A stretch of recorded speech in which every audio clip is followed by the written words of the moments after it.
Max Verstappen's late season title charge has gathered further pace as he won the sprint at the US Grand Prix after McLaren teammates Oscar Piastri and Lando Norris collided amid chaotic scenes at the first corner. As Verstappen led comfortably away from pole at Cota, Piastri challenged Norris for second place on the uphill run to the wide first turn. With Norris holding the preferred inside line, Piastri yielded as they entered the braking zone, but as he cut back underneath the sister car to try and attack on a corner exit, disaster struck. Piastri collided with Nico Hülkenberg's Sauber on his inside, with contact pitching the championship's leader's car up on T-wheels and sending him straight into the luckless Norris, causing sprint-ending damage to both McLarens. Aston Martin's Fernando Alonso pitched on the extreme inside of the corner as Hülkenberg's Sauber attempted to avoid Piastri, retired with damage. The collision comes 2 weeks after McLaren's title rivals made contact on the first lap of the Singapore Grand Prix when Norris went into Piastri's front wheel after Britain had tagged Verstappen ahead of him. Although both papaya cars continued then, neither the team nor the stewards took any in-race action. Norris subsequently revealed on Thursday that the team had placed unspecified repercussions on him.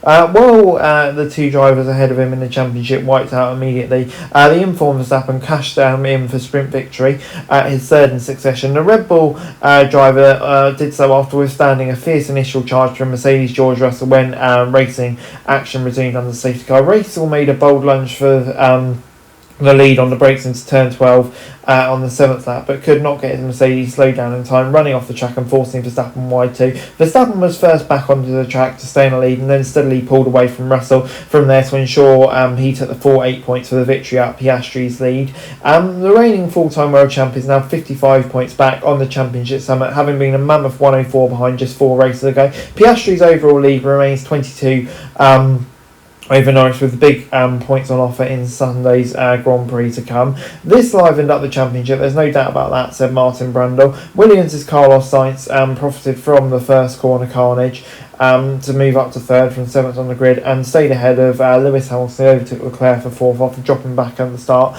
The first corner carnage certainly proved good news for Ferrari, who had struggled with weight contention in qualifying, but it remains to be seen whether they can be better in qualifying. The race finished behind safety car in a collision at the first corner between Stroll and Ocon, where the former locked up and slammed into the side of the Frenchman.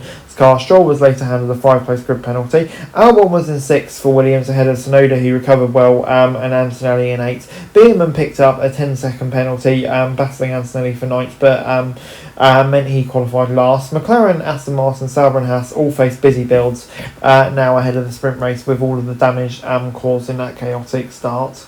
And before I go, let me run you through the classification. Max Verstappen coming out on top, and what an important win that could be with the McLaren's retiring. He couldn't do it, could he? Russell in second, tried for that lunge, obviously didn't work out, but fair play to him for trying. Sainz another podium, great turnaround from him, he'll be absolutely delighted with that. Hamilton 4th, brilliant overtake on Leclerc and been a quicker Ferrari driver thus far this weekend, so he'll be pleased. Albon in 6th, did a good job, probably a bit frustrated to see Sainz on the podium again, but good points. Tsunoda, great recovery from him, fair play. Anthony probably disappointed to only be 8th, but at least it's a point. Lawson, missed out, he did be disappointed, but faster than Hajar on this occasion. Gasly, I think, did well to get that tractor of an Alpine up to 10th. Bortoletto in 11th, just didn't really have the pace of his teammate. Hulkenberg 13th, obviously majorly frustrating. I don't think it was his fault, which kind of makes it more frustrating. Hajar didn't really have the pace of his teammate, but that V-Carb didn't really have pace for points. And then Colapinto at the back as per usual, and Beerman, disappointed with that penalty, but probably wouldn't have made the points anyway, and luckily he didn't get any more penalty points, which could have left him on the edge of a race ban.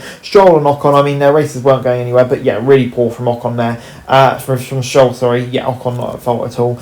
And then you've got to feel sorry for Norris and Piastri. I don't think it was any of their fault. Alonso as well, just a racing incident, and hugely frustrating for all of them, especially as the title battle draws nearer, and Alonso with a good chance for him to pick up points for Aston Martin. Anyway guys, that's it for this video. Thanks very much for watching. Remember to like, share and subscribe. Follow us on our socials, link in the description below for daily F1 news, meme and content. Subscribe to our other channels on screen right now, that'd be greatly appreciated. Thanks very much for watching. Peace out.